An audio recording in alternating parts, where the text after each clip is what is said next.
షాద్ నగర్ వైపు ఉన్న మన స్వర్గసీమ వెంచర్లో ప్లాట్లు కొన్న వాళ్ళంతా సంతోషంగా ఉన్నారు. ఒక్కసారి విజిట్ చేయండి.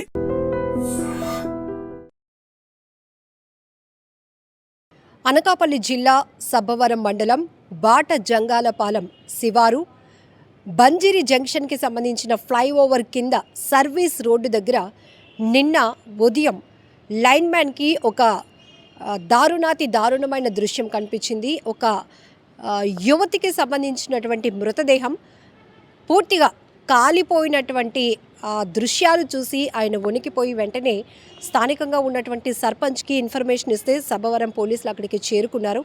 సో చేరుకుని అక్కడ సిఐ గారు అలాగే క్లోజ్ టీమ్ డాగ్ స్క్వాడ్ అక్కడ పరిసర ప్రాంతాలు కూడా పరిశీలించడం జరిగింది. కానీ ఎటువంటి క్లూస్ కూడా దొరకలేని పరిస్థితి. అయితే హైవేలో అది ఫ్లైఓవర్కి కనెక్ట్ అయి ఉన్నటువంటి ప్రాంతం కాబట్టి, అంటే అక్కడ ఒక పౌల్ట్రీ ఉంది, దానికి వెళ్ళే రోడ్డు మార్గంలో మట్టి రోడ్లో జస్ట్ సర్వీస్ రోడ్డుకి ఒక 150 మీటర్ల డిస్టెన్స్లోనే ఒక మహిళను దారుణంగా కాళ్ళు చేతులు కట్టేసి పెట్రోల్ పోసి తగలబెట్టేసినటువంటి దుర్మార్గపు ఘటన అది.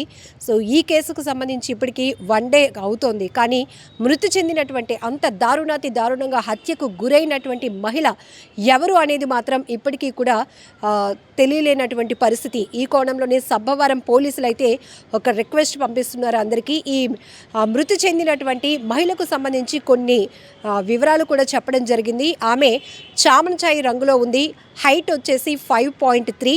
అలాగే ఆమె ధరించినటువంటి దుస్తులు అంటే పూర్తిగా కాలిపోయి ఉన్నాయి. చిన్న ఆధారాలను బేస్ చేసుకొని ఇవి మీకు ఎవరైనా కనెక్ట్ అయి ఉంటే కనుక ఇమీడియట్గా మమ్మల్ని అప్రోచ్ అవ్వండి అంటూ మీడియా ముఖంగా కూడా ఈ డీటెయిల్స్ అనేవి వాళ్ళు షేర్ చేయడం జరుగుతోంది.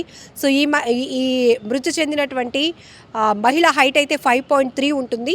సో ఈమె పింకు, గ్రీను, బ్లాక్ ఈ కాంబినేషన్లో ఉన్నటువంటి డిజైన్తో ఉన్నటువంటి నైటీ ధరించినట్టుగా అక్కడ చిన్న నైటీకి సంబంధించిన చిన్న పీసెస్ మాత్రమే కనిపించాయి. ఎందుకంటే నిన్న మేము కూడా అక్కడికి వెళ్ళాం. గుర్తు పట్టడానికి వీలు లేనంత దారుణంగా ఆమె మృతదేహం కనిపించిన తీరు ప్రతి ఒక్కరిని అదిరిపోయేలా చేసింది. గుండెలైతే అదిరిపోతున్నాయి. ఎందుకంటే ఇంత దారుణంగా హత్యలకు తెగబడుతున్నారేంటా అనేది భయం వేస్తోంది. సో అలానే మెడలో బ్లాక్ బీడ్స్, నల్లపూసలు ఉన్నాయి, కాళ్ళకు మెట్టెలు ఉన్నాయి. అలాగే రైట్ హ్యాండ్కి రెడ్ కలర్ బ్యాంగిల్స్ ఒక 2 ఉన్నాయి. అలాగే లెఫ్ట్ హ్యాండ్కి అయితే రిస్ట్ బ్యాండ్ కూడా రెడ్ కలర్తోనే ఉంది. సో ఇవి ప్రైమరీగా దొరికినటువంటి వస్తువులు. సో వీటి ఆధారంగా వీటితో అంటే ఫ్యామిలీ మెంబర్స్కి అయితే తెలుస్తుంది కదా, ఎందుకంటే ఇంట్లో నుంచి ఒక వ్యక్తి కనబడలేనప్పుడు రెగ్యులర్గా వాళ్ళు వేసుకున్నటువంటి డ్రెస్సింగ్ కానీ లేకపోతే మెడలో ఏముంటాయి ఈ ఆధారంగా ఎవరైనా కూడా ఇలాంటి మహిళ అదృశ్యమైనట్టు కానీ లేకపోతే కనిపించకుండా పోయి చాలా రోజులైనా కనిపించకుండా ఆల్రెడీ ఇప్పటికే మిస్సింగ్ కంప్లైంట్ ఇచ్చి ఉన్నా కూడా ఇమీడియట్గా ఈ ఆధారాలు బేస్ చేసుకొని సబ్బవరం పోలీసుల్ని అప్రోచ్ అవ్వాలి అంటూ కూడా పోలీసులు రిక్వెస్ట్ చేస్తున్నారు.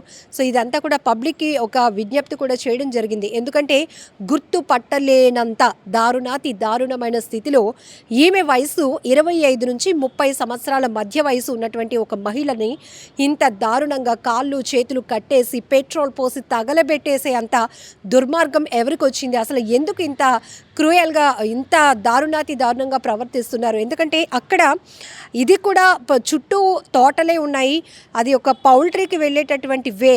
కానీ సర్వీస్ రోడ్డుకి 150 మీటర్ల దూరంలోనే ఈ ఘటన జరిగింది. లైన్ మ్యాన్ అక్కడ ఉన్నటువంటి ఎలక్ట్రికల్ వర్క్స్ చేస్తూ ఉంటే కాలిన వాసన ఒకవైపు వస్తుంటే ఆయన ఇమ్మీడియట్గా ఇలా సైడ్కి చూసేటప్పటికి పూర్తిగా కాలిపోయినటువంటి పరిస్థితిలో ఉన్నటువంటి ఒక లేడీదని అయితే అతను గుర్తించగలిగారు. ఎందుకంటే బాడీ పైన నైటీకి సంబంధించినటువంటి చిన్న పీసెస్ అవి ఉండటం, హెయిర్ కూడా కాలిపోయి కొన్ని ముక్కలు కూడా అక్కడే పడిపోయి ఉన్నాయి. సో ఇది ఒక్క రకంగా చూస్తే మొన్న రాత్రి 11 గంటల వరకు కూడా ఆ ప్రాంతంలో భారీ వర్షం పడింది.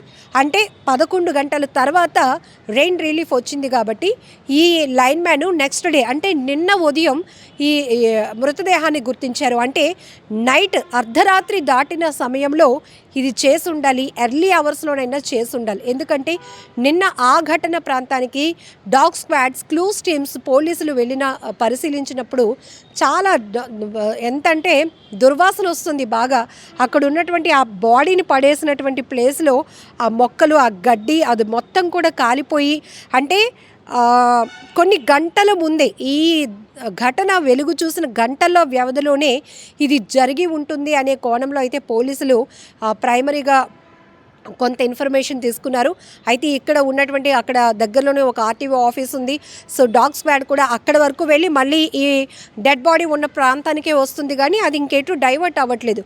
సో అక్కడ ఏమైనా సీసీ కెమెరాలు ఉంటే కనుక దాన్ని ట్రేస్ అవుట్ చేసి అసలు వచ్చినటువంటి వాళ్ళు ఇద్దరా ముగ్గురా ఇంకెంతమంది ఉన్నారు, లేకపోతే ఈ మహిళని ఇక్కడే హత్య చేసి ఇలా పెట్రోల్ పోసి తగలబెట్టారా, ఇంకెక్కడో హత్య చేసి ఇక్కడ బాడీని తీసుకొచ్చి పడేయాలి అనుకున్నారా, వాళ్ళు దొరకకుండా ఆధారాలను పూర్తిగా నాశనం చేయాలనే ఉద్దేశంతో పెట్రోల్ పోసి తగలబెట్టేశారా, ఇంకెవరికి దొరకకూడదు, పోలీసులు కూడా చిక్కకూడదు అనే దుర్మార్గపు ఆలోచన చేశారా, ఇవన్నీ కూడా అనేక రకాలుగా అనుమానాలు వ్యక్తమవుతున్నాయి. కానీ చాలా యంగ్ ఏజ్లో అంటే 25 నుంచి 30 వయసు మధ్యలో ఉన్నటువంటి మహిళ అంటే ఎంత దుర్మార్గంగా ప్రవర్తించుంటారు. ఇంకొక రకంగా చెప్పాలంటే అక్కడ సర్పంచ్ గారు కూడా ఐ డ్రీమ్తో మాట్లాడడం జరిగింది.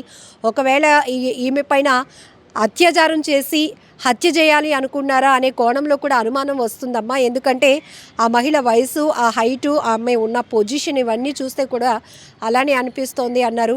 సో రకరకాల అనుమానాలు అయితే వ్యక్తమవుతున్నాయి, కానీ ఇప్పటికీ కూడా ఒక రోజు గడిచినా ఆ మహిళ ఎవరు అనేది కూడా ఇప్పటికీ తెలియలేదు. కాబట్టి ఇమీడియట్గా నిన్న సాయంత్రమే సబ్బవరం పోలీసులు అందరికీ విజ్ఞప్తి చేస్తూ ఈ ఆధారాలతో ఎవరైనా ఉంటే గనక, ఎవరైనా మిస్ అయితే గనక ఇమ్మీడియట్గా మమ్మల్ని అప్రోచ్ అవ్వండి అంటూ కూడా పోలీసులు చెప్తా ఉన్నారు. ఏది ఏమైనా చాలా దారుణమైన ఘటన. మహిళకు స్వేచ్ఛ కావాలి అని కోరుకున్న దగ్గర నుండి కొన్ని చోట్ల అతి స్వేచ్ఛ చేస్తూ ఇంట్లో కుటుంబ సభ్యుల్ని, భర్తల్ని హత్యలు చేసేదాకా తెగబడుతున్న మహిళల్ని కొంతమంది చూస్తుంటే, మరొక వైపు కొంతమంది దుర్మార్గానికి బలైపోతున్న మహిళల్ని కూడా చూస్తున్నాం. సో ఈ రెండు ఘటనలు చూడాలంటే ఆగస్టు 14న అనకాపల్లి జిల్లాలో తీవ్ర సంచలనం రేకెత్తించింది. అందరూ స్వాతంత్ర దినోత్సవ వేడుకల ముందు రోజు ఒక మహిళను అత్యంత దారుణంగా హత్య చేసిన ఘటన గురించి అందరూ బాధపడుతుంటే, మరొక వైపు శ్రీకాకుళం జిల్లా పాతపట్నంలో ప్రియుడు కోసం భర్తను హత్య చేసినటువంటి భార్య, ఆ కేసు వెలుగు చూసింది. మరొక వైపు మొన్న రాఖీ పండుగ రోజు జరిగినటువంటి సస్పీషియస్ డెత్ ఏదైతే ఉందో, అప్పల కృష్ణ అనే వ్యక్తిని మేనల్లుడు చంపినటువంటి కేసులో ఆ మృతుడి భార్యకి మేనల్లుడికి అక్రమ సంబంధం వల్లే అతన్ని హత్య చేశారు అనే కేసును కూడా పోలీసులు ఛేదించారు. చూడండి, ఇదంతా కూడా 3 కోణాల్లో మనం విశ్లేషించుకోవాల్సినటువంటి పరిస్థితులు. ఒక చోట బాధితులుగా మహిళలు ఉంటున్నారు, మరొక చోట నేరస్తులుగా కూడా మహిళలు ఉంటున్నారు. అఫ్కోర్స్ చాలా నేరాల్లో ఇప్పటివరకు మనం మగవాళ్ళని చూసాం, ఇది అందరికీ అలవాటైన పరిస్థితి. కానీ ఇప్పుడు మహిళలు నేర ప్రవృత్తి కలిగి ఉండటం, నేరాలకు పాల్పడుతూ ఉండటం మరింత దుర్మార్గం కదా. సో ఈ కేసులన్నింటినీ చూసిన తర్వాత అసలు ఎలాంటి మార్పులు చట్టాల్లో రావాలి, ఇలాంటి వాళ్ళు ఎంత దుర్మార్గపు ఆలోచనతో హత్యలకు తెగబడుతున్న వారిని ఎలా కఠినంగా శిక్షించాలి అంటారో మీరే కామెంట్ బాక్స్లో మెన్షన్ చేయండి. And for more videos, Please subscribe to iDream. Please subscribe to iDream. Please subscribe iDream. And please subscribe to iDream. For more videos, subscribe to iDream. please like, share and subscribe to the channel. Congratulations, iDream. subscribe to iDream. Subscribe to iDream. So subscribe to iDream Media.